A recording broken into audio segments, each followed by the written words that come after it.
You know that saying, it's all Greek to me. Well, that's what we say when we can't understand something, can't figure it out.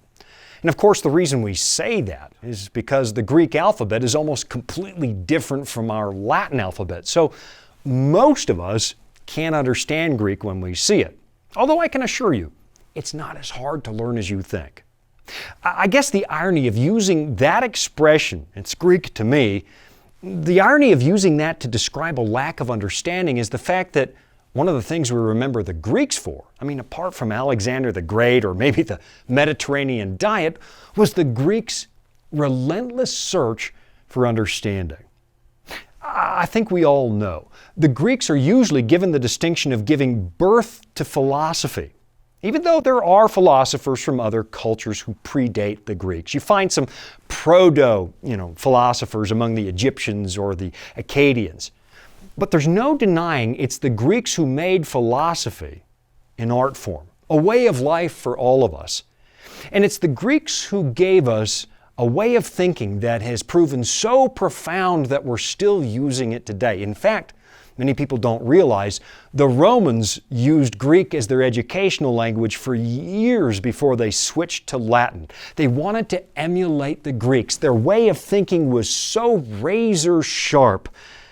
And that Greek way of thinking is still the framework for our Western civilization today. You and I might come from all sorts of places, but living here in the Western world, whether you know it or not, you still think like a Greek. My name is Shawn Boonstra. Welcome to an authentic experience brought to you by the good people at the Voice of Prophecy. Today we're going to go back thousands of years to a time when people started asking all the right questions. And in the process of asking all the right questions, they uncovered something really important. So important that it affects your life and how you're going to live the rest of it. So hang in tight. I'm coming back right after this.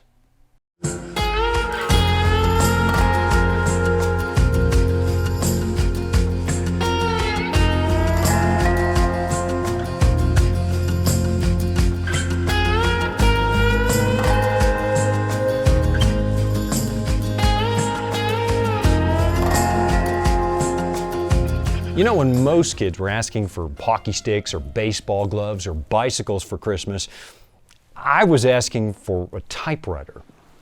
And I know that probably makes me a bit of a strange kid. I'm okay with that. And I did also get a baseball glove, a hockey stick, and a bicycle. But there was, something magical about a typewriter.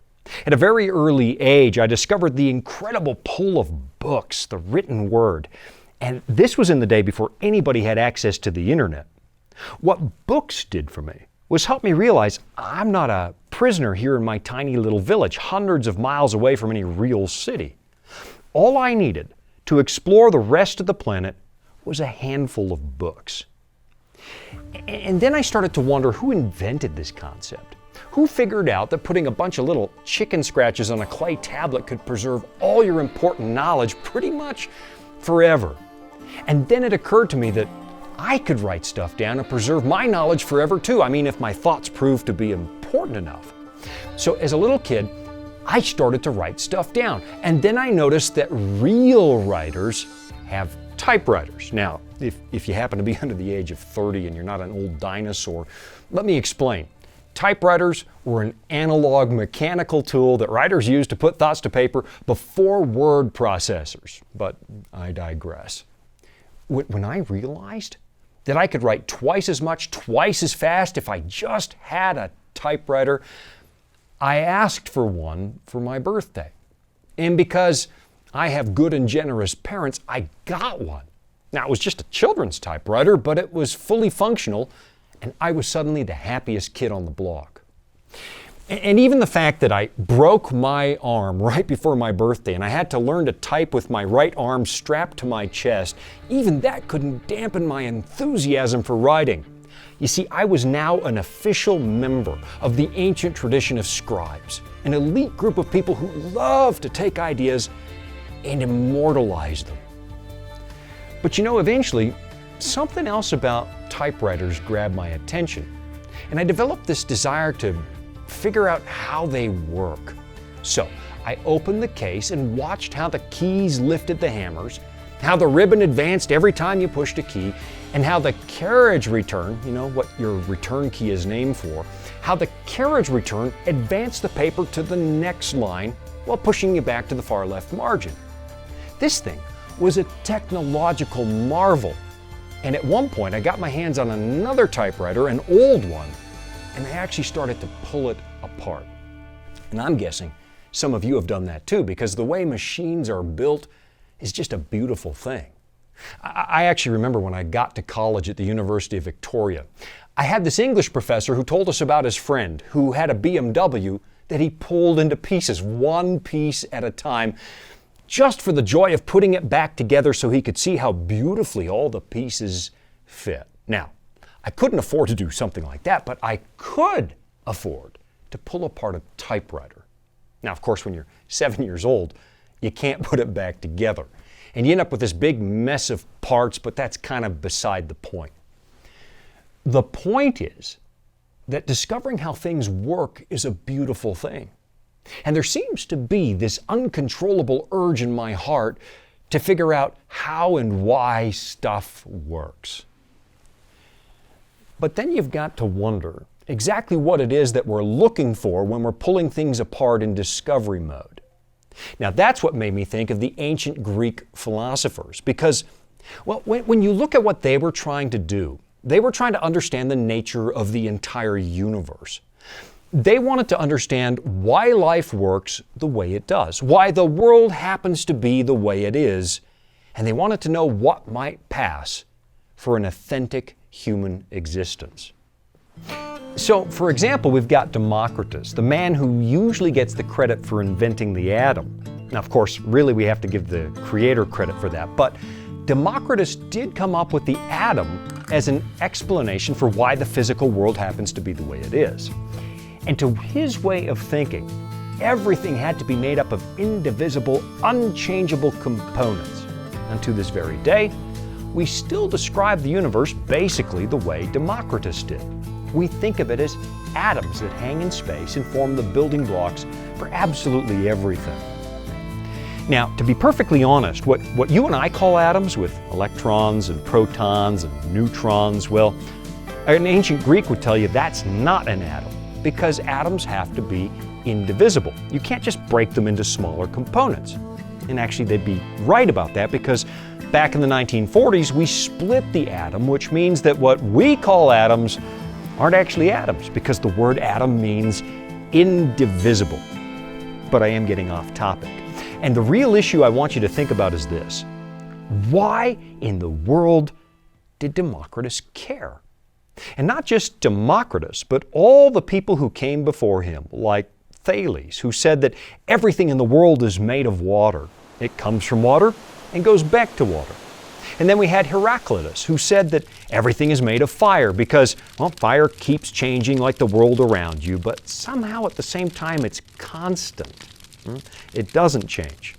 Then we had Empedocles, who said that everything in the physical universe is made of 4 different elements: earth, air, water, and fire. And we could go on through countless philosophers. And what they were trying to do is boil down the complexity of the universe into something bite-sized, something we can understand. And somehow, a significant number of these Greek thinkers came to the conclusion that you can't actually explain the origin of the universe. It's inconceivable. You've got something in the universe that didn't exist and then it suddenly does exist. You've got non-being suddenly turning into being, which means that being can change. And that means you can't define what being is, not if it changes. So you can see, you could spend the rest of your life wrestling with these questions that the Greek philosophers tortured themselves with.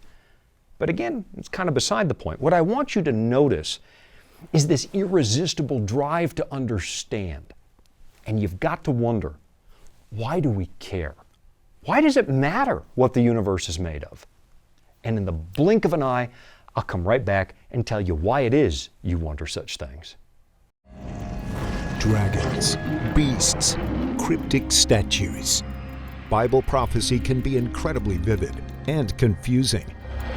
If you've ever read Daniel or Revelation and come away scratching your head, you're not alone.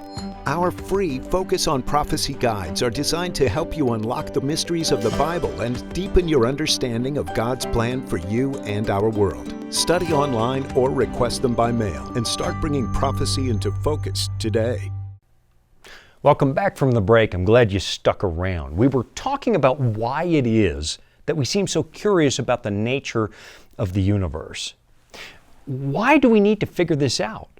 What does it matter how the universe works as long as it does? I mean, what exactly are we looking for?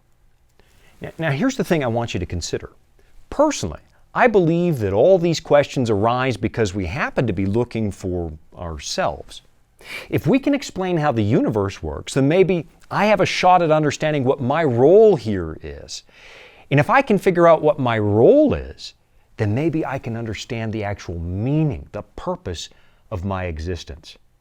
And honestly, that's the thing we actually want to know. I know that most people want to say that love is the most important thing in the whole world, and there's no question love is important. We know what happens to people who aren't valued by others. But let me ask you this. Is love really the deepest need you have? Or is that just something we tell ourselves after listening to thousands of pop songs that sing the praises of romance? Today I want to suggest that you and I actually have a much deeper need than love, and that's to know that this universe means something and that you and I have a meaningful place here. Because to just suggest that the universe is some cold, empty vacuum, that you and I are here by accident, well, the longer you think that way, the more you get this vacuum in the depths of your soul, and it's just so profoundly unsatisfying. And it doesn't even make sense. Because even a cursory examination of this universe suggests quite powerfully that it's orderly. Somebody built it for a purpose. So now I want to take you away from the world of the Greek philosophers to another ancient Greek document which happens to be found in the New Testament. Half a millennium after Democritus and the Atom, one of the greatest thinkers in the history of Christianity, the Apostle Paul, he wrote a letter to the Christians in the city of Rome where he says something really profound.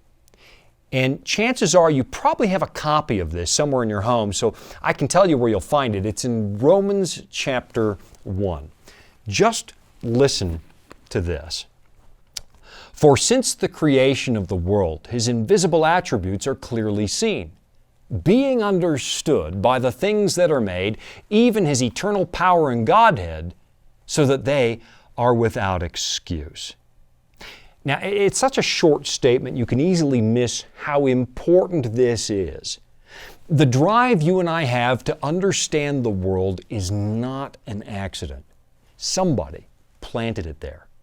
And as you and I are busy pulling apart a cosmological typewriter, looking at the beauty of how all the parts seem to work together flawlessly, it would appear that there's somebody out there who expects you to find Him.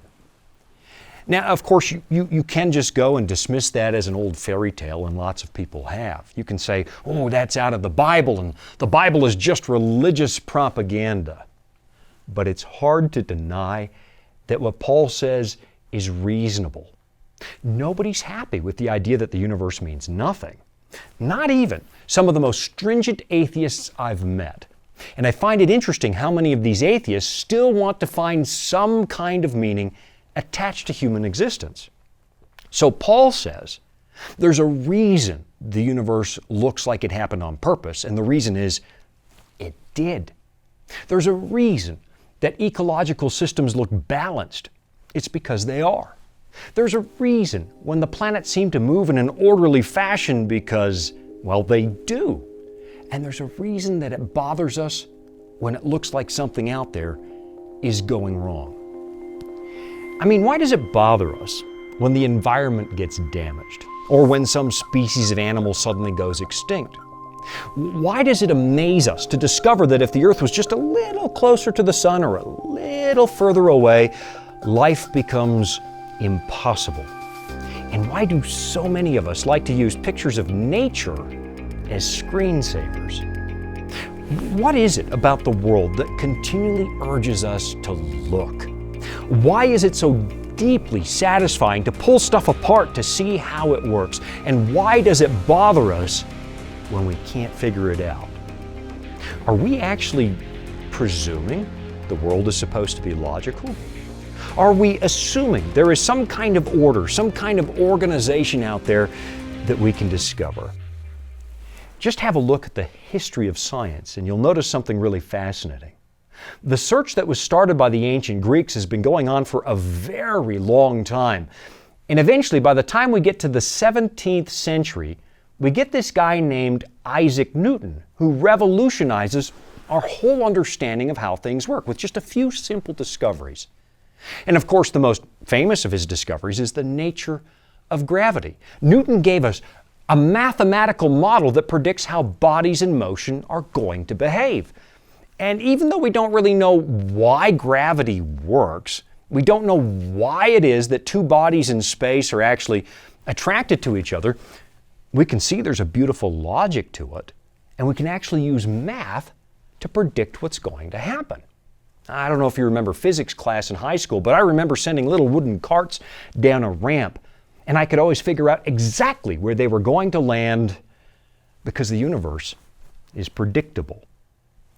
For more than 200 years, Isaac Newton made us incredibly happy, until Albert Einstein came along and rocked the boat with his E=mc², the theory of relativity.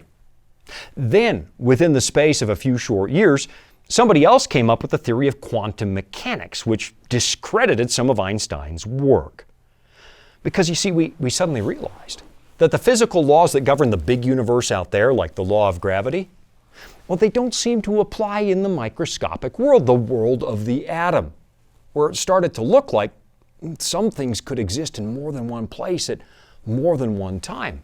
A single particle of light, we discovered, could go through two different slits at the same time, and a single electron could be on this side of an atom at one moment, and it would look like it was on the other side of the atom at the very same moment.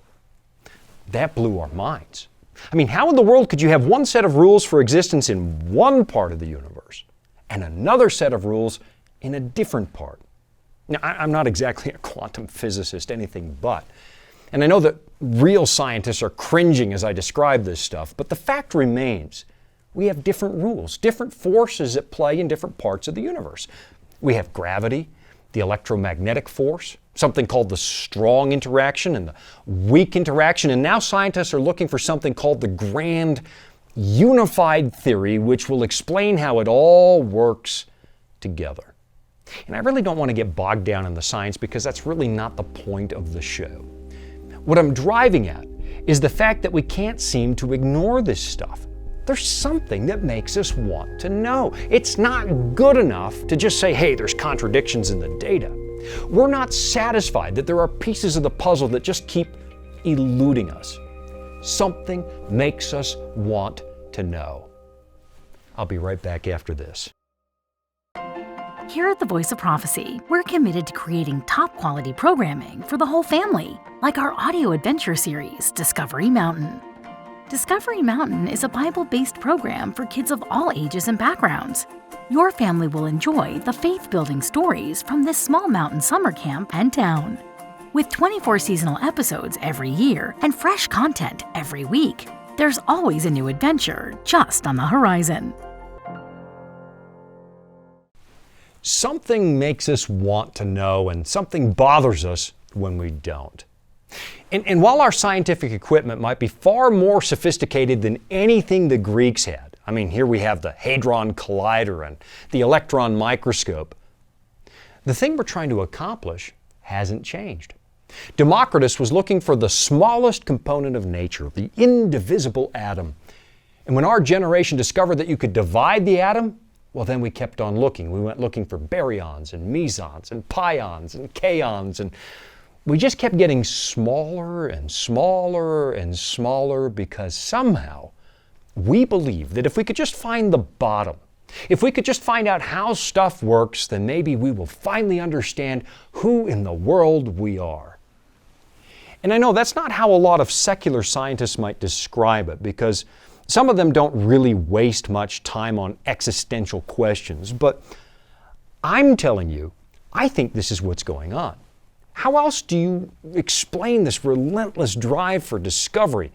Is it really just the joy of learning, or is there something that we're looking for? You know, history records that the Jews were taken captive by Babylonians about 600 years before Christ. And just before it happened, there was a prophet on the streets of Jerusalem who was warning people about the impending doom. And at one point he says something really fascinating. Listen to this. "For I know the thoughts that I think toward you, says the Lord, thoughts of peace and not of evil, to give you a future and a hope. Then you will call upon me and go and pray to me, and I will listen to you. And you will seek me and find me when you search for me with all your heart." Now, if God happens to be real and the universe is logical and predictable, and if we find that very satisfying because we want existence to mean something, then maybe, just maybe, it's possible God is actually asking you to come and find Him. Kind of reminds me of something Paul said to a group of Greek philosophers, and I'll probably leave you with this thought until the next time we meet because, well, there's a lot here in this story. It's in Acts 17. "Then Paul stood in the midst of the Areopagus and said, 'Men of Athens, I perceive that in all things you are very religious. For as I was passing through and considering the objects of your worship, I even found an altar with this inscription, to the unknown God.'" So here's a group of people covering all their bases. "Therefore," Paul says, "the one whom you worship without knowing, Him I proclaim to you." Now listen to this, verse 24. "God, who made the world and everything in it, since He is Lord of heaven and earth, does not dwell in temples made with hands, nor is He worshipped with men's hands as though He needed anything, since He gives to all life, breath, and all things. And He has made from one blood every nation of men to dwell on all the face of the earth, and has determined their pre-appointed times and the boundaries of their dwellings." Now here it comes. "So that they should seek the Lord, in the hope that they might grope for Him and find Him, though He is not far from each one of us. For in Him we live and move and have our being, as also some of your own poets have said, for we are also His offspring." Now, is it possible this is the reason for our relentless drive to know? Because you know that when your time on earth is done and it's time to face your own grave, you know at that moment math and chemistry and physics are not what you need, not then. The biggest need, the biggest question of human existence is the why. And the biggest problem of human existence is death, because it doesn't make sense. We live our lives, we train our bodies, we nurture our minds, we develop our character, and then we just disappear forever? That doesn't make sense. Life can throw a lot at us. Sometimes we don't have all the answers. But that's where the Bible comes in. It's our guide to a more fulfilling life. Here at the Voice of Prophecy, we've created the Discover Bible Guides to be your guide to the Bible. They're designed to be simple, easy to use, and provide answers to many of life's toughest questions. And they're absolutely free. So jump online now, or give us a call and start your journey of discovery. Are you searching for answers to life's toughest questions? Like, where is God when we suffer? Can I find real happiness? Or is there any hope for our chaotic world? The Discover Bible Guides will help you find the answers that you're looking for. Visit us at BibleStudies.com or give us a call at 888-456-7933 for your free Discover Bible Guides. Study online on our secure website or have the free guides mailed right to your home. There is never a cost or obligation. The Discover Bible Guides are our free gift to you. Find answers in guides like Does My Life Really Matter to God? And A Second Chance at Life.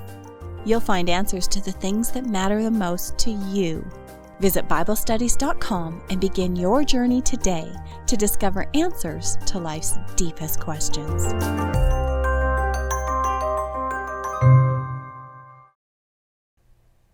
So when you finally burn up this one lifetime that you get, and it's an awfully short span of time, I've got to tell you, I'm at least 2/3 of the way through mine.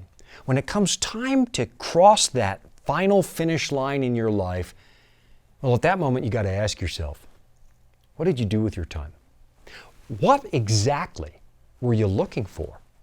What was it that made you so curious about things? What exactly were you supposed to learn? And more importantly, if there's somebody out there, who were you supposed to find? You know, as a kid, I once took a typewriter apart. Not the one my parents gave me. It was an old beater. And I pulled it in pieces and laid it out on the table because I wanted to understand how it was made. And once I had an inkling of how it worked, how the hammers lifted and the keys moved them and so on, well, after that, the art of writing kind of took on a whole new meaning. Suddenly, that typewriter on the table in front of me, it wasn't just a machine anymore. Somehow, because I understood how it worked and I used it so often, that machine became an extension of my fingertips, an extension of my mind. And that little writing machine, I don't know how to explain this, but it actually became a part of me. Maybe it's kind of like an old car that you've had a long time and you really, really love this thing. You get under the hood as often as you can, noticing all the little beautiful details that make you love that particular car. And you know instinctively when the engine sounds like it's running right, and you know instinctively when there's a new sound. You don't need the engine light. You know something is wrong because you know that car. And somehow when you really know how it all works, and then you slip behind that wheel, that car's not just a machine anymore. It's more than that. It becomes an extension of who you are, a part of you, which might explain why guys seem to mourn when old cars die, because that's not just a machine, that's part of me.